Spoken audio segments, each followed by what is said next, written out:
Hey everyone, welcome back. I was just about to make a really simple weekend breakfast, something that you can actually meal prep, make ahead, and then have in your fridge for the breakfasts or lunch or snacks going forward. It makes a really good bedtime snack actually for kids and for adults, and that is gingerbread baked oatmeal. It's a super easy recipe. It's actually very healthy. To me, it tastes like gingerbread pudding. And it's delicious. And so let me show you the ingredients and then we will make it because I'm hungry and I want to eat. First you need coffee because, well, coffee is the most important meal of the day. You're going to need 2 bowls, and then you are going to need some oats. Rolled oats are preferable for this. They're healthier. And then molasses. Now, you can stick to 100% fancy molasses, but I am going to add some blackstrap. That's totally to taste. Some brown sugar, some non-dairy milk. I'm using oat milk because, well, that makes sense. A little bit of ground flaxseed, baking powder, and then the spices: cinnamon, cloves, nutmeg, and ginger, and the one very ripe banana. I forgot to put salt out for when I was listing the ingredients. That's all we need, besides a baking dish and something to spray it so that it is greased. So the first thing you're going to do is preheat your oven to 350 degrees Fahrenheit, and let's get to making this. Ugh, I hate mashing up bananas. Okay, so my little toaster oven is preheated to 350 degrees. Preheat your oven, whatever you're going to bake in, to 350 degrees Fahrenheit. And so the first thing we're going to do is mix up the dry ingredients. What we're going to put in here is 1.5 cups of rolled oats. Rolled oats are preferable. It'll give it a better texture, but if you prefer the quick oats, you can use those or a mixture of the two, but I like the rolled oats. So 1.5 cups.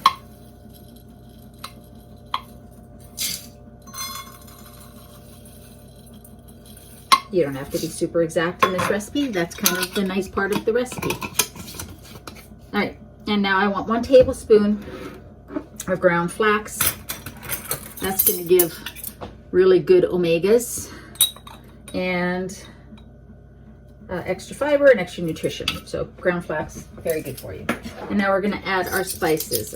I want 1 teaspoon of ground cinnamon. The full recipe will be down below in the notes. 1 teaspoon of cinnamon. 1/8 of a teaspoon of ground cloves.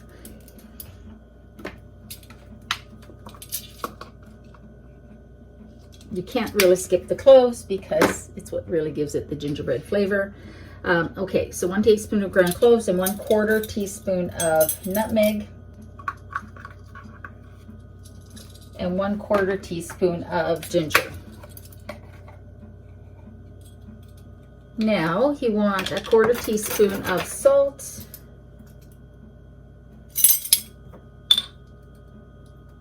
and 1/2 teaspoon of baking powder.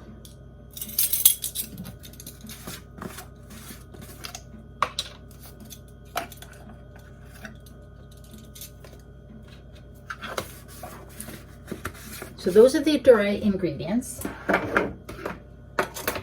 And now take your whisk and whisk this really well so everything is incorporated.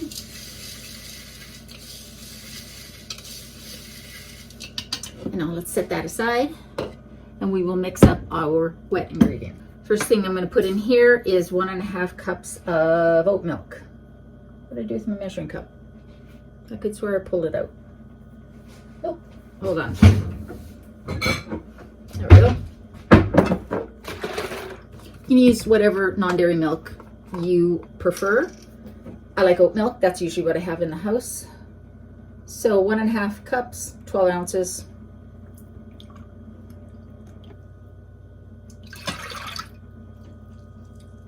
Then the ripe, very ripe mashed banana.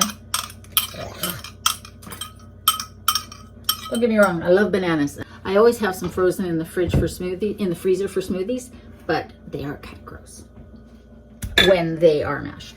Okay, so I have the oat milk and the right banana. Now I want to add 2 tablespoons, half tablespoons of brown sugar.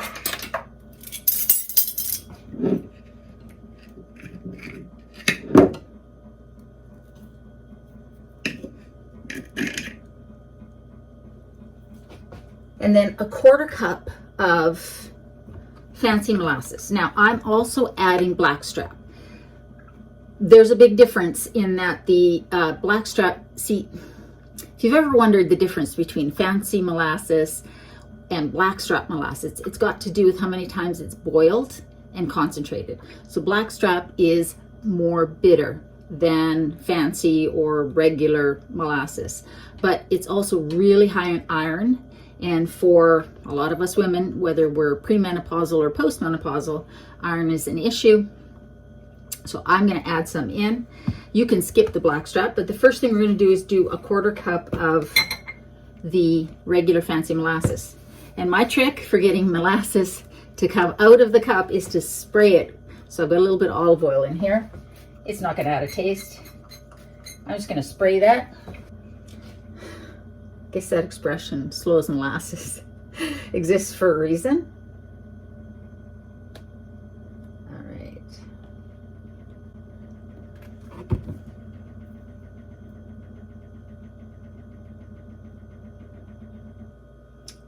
And because I sprayed it, I didn't spray it enough, but you can see how it comes out of there so much easier. Grab the rest of that. And then 2 tablespoons of the blackstrap. Again, you can skip this, but it's good for you. Well, that comes out a heck of a lot faster. There we go. That's it for the molasses. So now what you want to do is give this a good whisk, because our goal is to get that molasses incorporated, and that is best done now. So this is making up the custard for your baked oatmeal. If you want, you can warm your milk up a little bit before you pour it in. That'll help the molasses dissolve, but if you're just patient, you can get it dissolved in there. You'll know because it's not going to be stuck to your whisks. All right, so now I have my custard, and I have my oats where I've mixed the spices in really well. And now I'm going to mix the wet into the dry.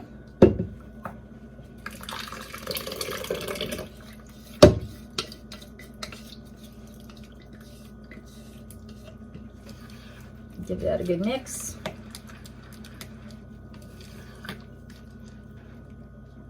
Give it a taste. Delicious. All right, so now I'm going to just prepare my dish. This is about a 6 by 6-ish because this is a small recipe. If you're doubling that recipe, you want like maybe an 8 by 8, 9 by 9, 10 by 10, you know, a casserole dish that's appropriate for the size of the mixture. And I'm just going to give this a spray.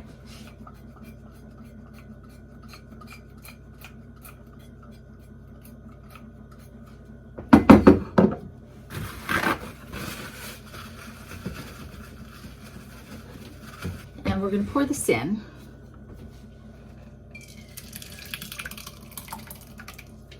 You don't need to worry, it's not going to rise a whole lot.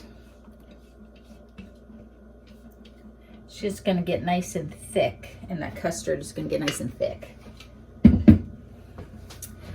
So now what we're going to do is we're going to cover this with tin foil.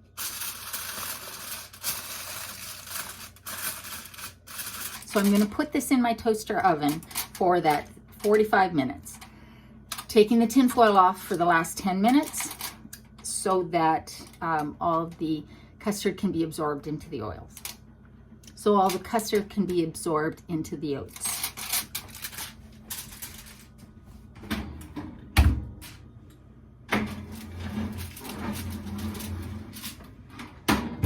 And I will see you back here when it's done.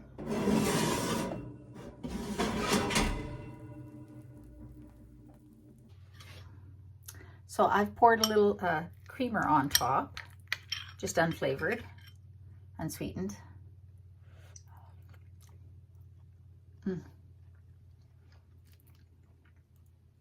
That's so good. It's still quite soft, but as it cools, the custard will absorb into the oats a little bit more. This tastes like a dessert. That banana adds a ton of sweetness. You can leave the brown sugar out altogether if you want. It's a little less sweet because the banana does add a lot of sweetness. So this is a great recipe, like I say, to make ahead. You can even freeze it. Once it cools down, once you put it in the fridge and cooled it down, you can cut it into like squares and freeze it, and then warm it up again when you go to eat it. Like it won't be, when it warms up, it'll be soft still. But it's so good.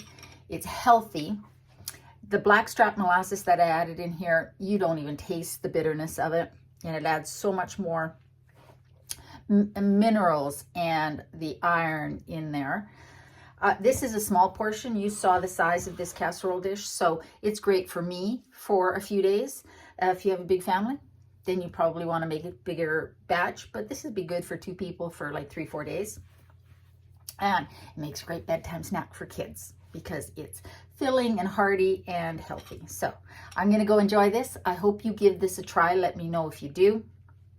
Remember, guys, I'm trying to reach 100,000 subscribers by the end of the year. So if you haven't subscribed yet, please do. It doesn't cost you anything, and it makes a big difference to how the channel grows. Give the video a thumbs up if you liked it. Share it with somebody you think might like it. I hope you guys are doing well. I hope you're staying safe. Remember, in a world where you can be anything, eat good food and be kind, because this world needs more kindness. I love you, and I'll see you next time.